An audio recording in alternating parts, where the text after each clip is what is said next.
बहुत समय पहले की बात है। भगवान बुद्ध अपने शिष्यों के साथ भारत के विभिन्न गांवों और नगरों में भ्रमण कर रहे थे।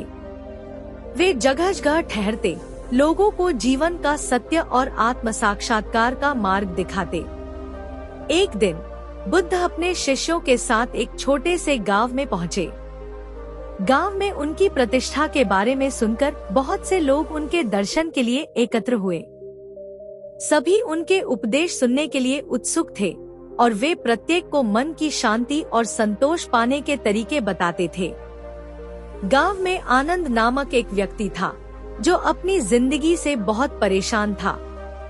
आनंद की सोच नकारात्मक और संकीर्ण थी और उसकी यही सोच उसकी हर खुशी को निगल जाती थी। उसे हर बात में परेशानी दिखती थी। अगर कोई उसके लिए कुछ अच्छा भी करता तो उसे भी वह संदेह और अविश्वास की दृष्टि से देखता।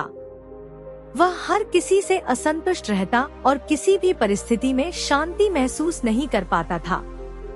उसे लगता था कि उसकी जिंदगी हमेशा परेशानियों और दुखों से भरी रहेगी।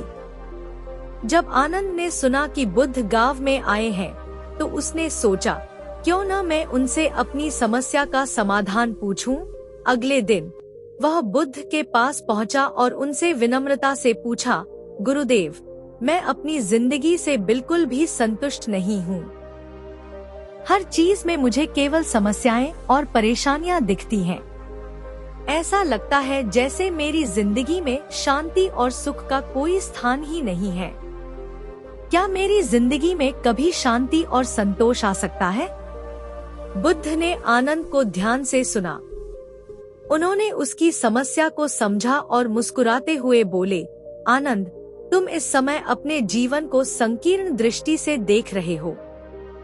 जब तक तुम हर चीज में केवल नकारात्मकता देखोगे, तब तक तुम्हारी जिंदगी में संतोष और सुख का आना कठिन है। जीवन में जो कुछ भी हमारे साथ होता है, वह हमारी सोच पर निर्भर करता है। अगर तुम अपनी सोच को बदल सको, तो यकीन मानो तुम्हारी जिंदगी में भी शांति और संतोष का अनुभव हो सकता है। आनंद बुद्ध की बात समझ नहीं पाया। उसने संकोच से पूछा, गुरुदेव, क्या सोच बदलने से सच में जिंदगी बदल सकती है?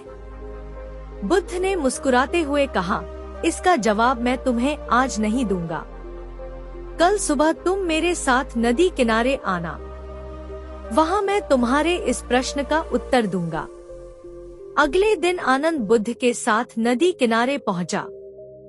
बुद्ध ने आनंद को एक गिलास और मुट्ठी भर नमक दिया। उन्होंने आनंद से कहा, इस गिलास में पानी भरो और इसमें यह नमक डालो। फिर इसे पीकर बताओ कि इसका स्वाद कैसा है। आनंद ने वैसा ही किया। उसने पानी में नमक मिलाया और एक घूंट लिया। तुरंत ही उसने मुंह सिकोड़ लिया और कहा, गुरुदेव, यह पानी तो बहुत कड़वा है, इसे पीना मुश्किल है।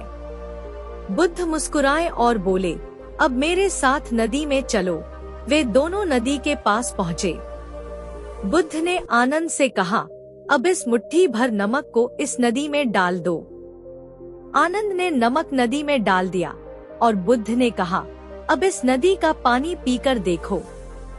आनंद ने थोड़ा सा पानी लिया और पिया। उसने कहा, गुरुदेव, यह पानी तो बिल्कुल साफ और मीठा है, इसमें कड़वाहट का कोई स्वाद नहीं है। बुद्ध ने मुस्कुराते हुए आनंद को समझाया, आनंद, यहाँ पानी और नमक के इस प्रयोग का उद्देश्य तुम्हें जीवन का एक महत्वपूर्ण सत्य सिखाना है। देखो, नमक वही है जो पहले गिलास में भी था और अब नदी में भी है। फर्क सिर्फ यह है कि गिलास में पानी की मात्रा बहुत कम थी, इसलिए नमक की कड़वाहट को सहन करना मुश्किल हो गया। जबकि नदी का पानी विशाल है, उसमें इतनी जगह है कि नमक की कड़वाहट उसमें घुलकर खत्म हो गई। बुद्ध ने आगे समझाया, जीवन में समस्याएं और कठिनाइयां नमक की तरह होती हैं। अगर हमारी सोच छोटी, संकीर्ण और नकारात्मक होती है, तो ये समस्याएं हमारे पूरे जीवन को कड़वा बना देती हैं, जैसे गिलास के पानी को। लेकिन अगर हमारी सोच विशाल और सकारात्मक होती है, तो ये समस्याएं हमारे जीवन को प्रभावित नहीं कर पाती, जैसे कि नदी में नमक घुल गया। सोच में बदलाव का मतलब है अपनी दृष्टि को इतना व्यापक करना कि छोटी छोटी समस्याएं हमें विचलित न कर सकें। आनंद ने इस बात को गहराई से महसूस किया। उसे समझ आया कि उसकी नकारात्मक सोच ही उसकी सबसे बड़ी बाधा थी। उसने सोचा, अगर मैं अपनी सोच को बदल सकूं, तो शायद मैं हर परिस्थिति को सकारात्मक दृष्टि से देख पाऊंगा। उस दिन से आनंद ने अपनी सोच को बदलने का संकल्प लिया। उसने रोज सुबह अपने दिन की शुरुआत सकारात्मक विचारों से करना शुरू किया। उसने अपनी हर परिस्थिति में अच्छाई देखने की कोशिश की।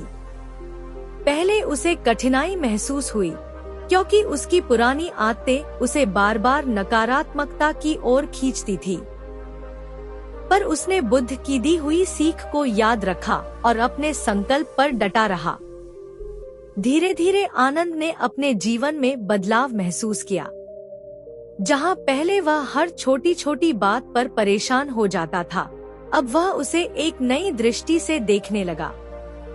वह छोटी बातों को नजरअंदाज करने लगा और उनमें छुपे सकारात्मक पहलुओं को देखने की कोशिश करता। उसके जीवन में खुशियां वापस आने लगी और अब वह अपने रिश्तों में भी सकारात्मकता देखने लगा। पहले जहां वह दूसरों पर संदेह करता था, अब उसने भरोसा करना शुरू कर दिया। उसने महसूस किया कि उसकी सोच बदलने से उसके रिश्ते भी बेहतर हो रहे हैं। कुछ महीनों बाद आनंद बुद्ध से मिलने गया और बोला, गुरुदेव, आपकी दी गई सीख ने मेरी जिंदगी को पूरी तरह बदल दिया है। मैंने अपनी सोच को बदलने का प्रयास किया और पाया कि अब मैं हर परिस्थिति में शांति और संतोष महसूस कर रहा हूँ। सच में, सोच बदलने से जिंदगी में गहरा बदलाव आ सकता है। बुद्ध ने मुस्कुराते हुए कहा, यह जीवन का सबसे बड़ा सत्य है, आनंद। जीवन में समस्याएं और कठिनाइयां हमेशा आएंगी, लेकिन अगर हमारी सोच सकारात्मक और विशाल हो, तो ये कठिनाइयां हमारे जीवन को प्रभावित नहीं कर पाती। निष्कर्ष, इस कहानी से हमें यह शिक्षा मिलती है कि हमारी सोच ही हमारे जीवन की असली शक्ति है। जब हम अपने जीवन को सकारात्मक दृष्टि से देखने की कोशिश करते हैं, तो छोटी छोटी समस्याएं हमें विचलित नहीं कर पाती। सोच बदलने से ही जिंदगी में असली बदलाव आता है, और यह बदलाव हमें हर परिस्थिति में संतोष और शांति का अनुभव कराता है।